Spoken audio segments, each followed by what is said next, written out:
Good morning, class. Today we will discuss the last topic of the chapter, like the rise of nationalism in Europe.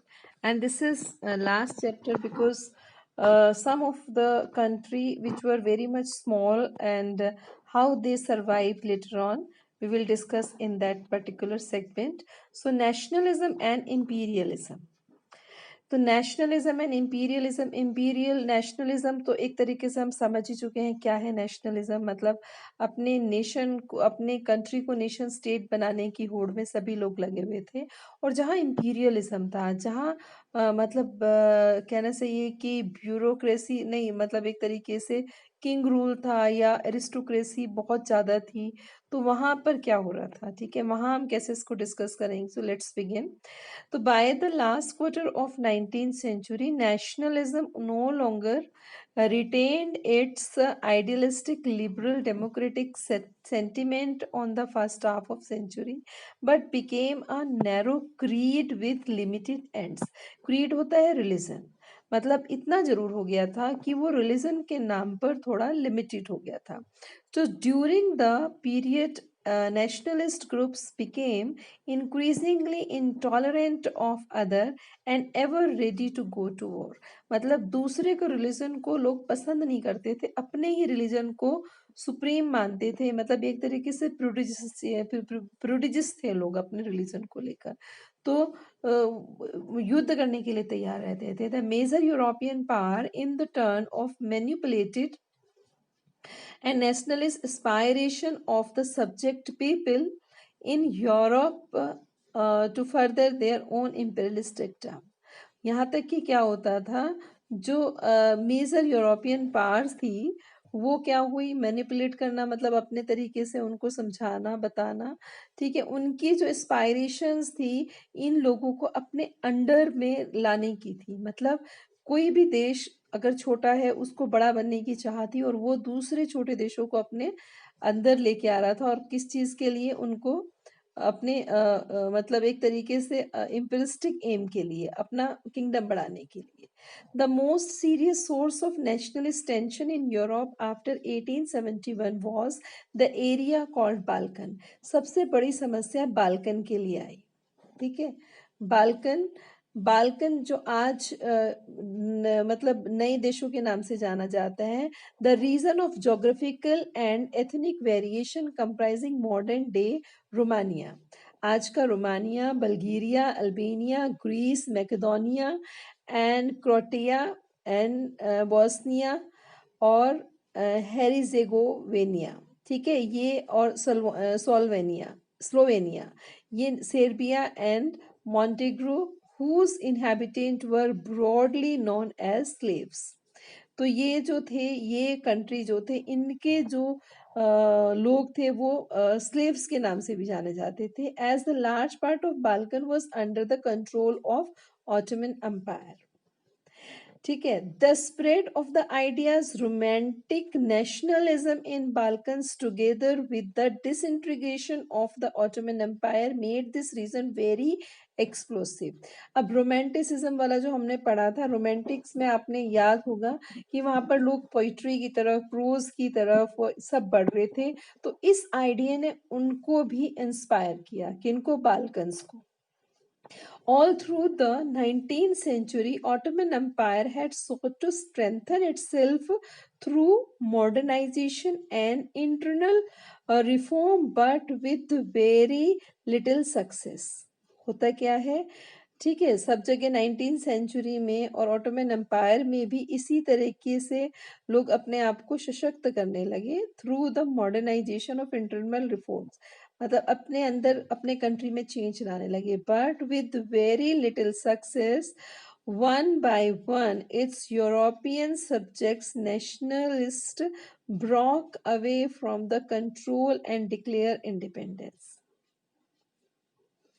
सो जितने भी European subject of nationalities broke away, मतलब इस तरीके से जो हटे, उन्होंने अपनी अपनी इंडिपेंडेंस डिक्लेयर कर दी। And Balkan peoples based their claim for independence or political rights on the nationality and use history to provide that they once been independent but subsequently being subjugated by the foreign powers. उन्होंने भी ऐसा बताया कि हम भी कभी आजाद थे, लेकिन धीरे धीरे फॉरेन पावर, बाहर वालों ने हमको अपने अंदर में लेना शुरू कर दिया, मतलब हमको हमें उसकी मतलब एक तरीके से पराजय झेलनी पड़ी. Hence the rebellion.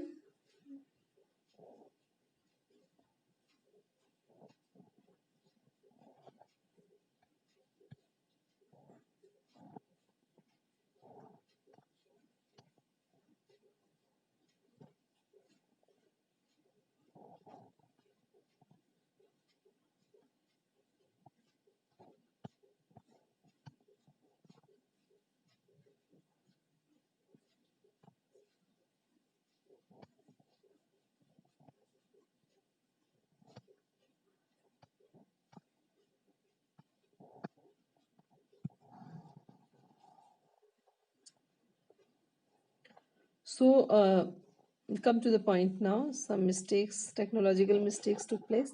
So, hence the rebellious nationalist in the Balkan though Balkans thought of their struggle and attempts to win back their long lost independence.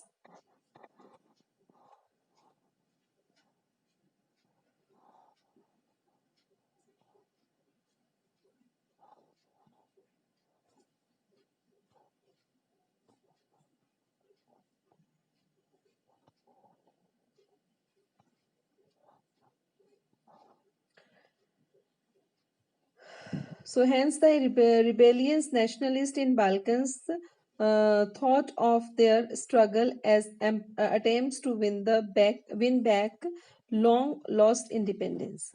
Means they start fighting for their independence, and as the different Slavic nation struggle defined their identity and independence, the Balkan area became an area of intense conflict.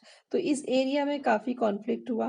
The Balkan states were fiercely jealous of each other and अब इतने सारे reason है, खाली Balkan एक ही नहीं है, इतने सारे रीजन जो हमने ऊपर पढ़े हैं, दिस वन. सो ये सब इसमें आते हैं.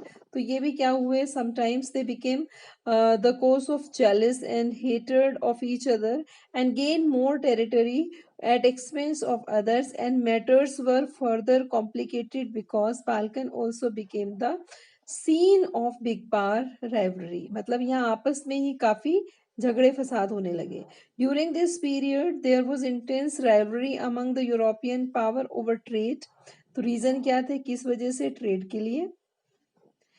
And colonies as well as naval military might, मतलब जो आपका ओशियन रीजन है उस पर अपना कब्जा करने के लिए, ट्रेड पर करने के लिए, कॉलोनीज पर करने के लिए, such kind of clashes or conflicts took place. So these rivalries were very evident in the way of the Balkan problem unfolded.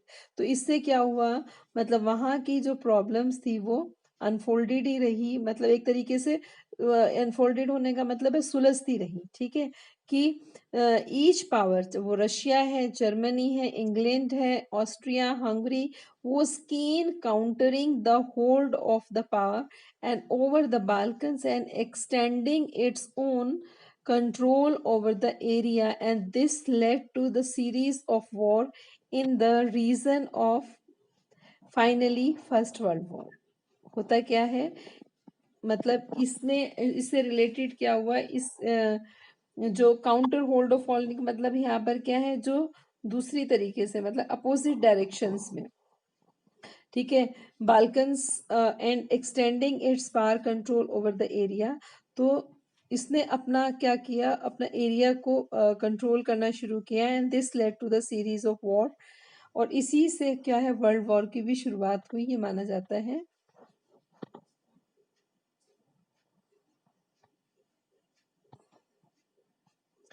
So nationalism, aligned and imperialism led Europe disaster in 1914. But meanwhile, many countries in the world which had been colonized by European power in the 19th century began to oppose the imperial domination. Result क्या हुआ कि इतने में मतलब ये nationalism की feeling ने क्या किया, लोगों के अंदर ही फीलिंग डाल दी कि इंपीरियलिज्म जो है वो खत्म हो, इसके अगेंस्ट में थे।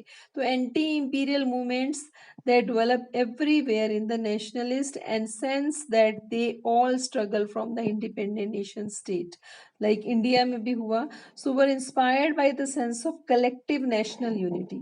किस चीज से कि अगर हम एक होकर यूनिटी के बारे में सोचें, forced the confrontations with imperialism, ठीक है, तो हम सब मिलकर इसको खत्म कर सकते हैं। European ideas of the nationalism were nowhere replaced for the people everywhere develop their own specific variety of nationalism, but the idea that society should be organised into nation states came to be accepted as natural and universal. मतलब ये एक तरीके का कहीं से copied नहीं था, it instantly came from the people's mind and heart and people followed it. So this was all about the nationalism in Europe. So chapter is finished till here, and tomorrow we'll discuss the exercise. Okay, thank you.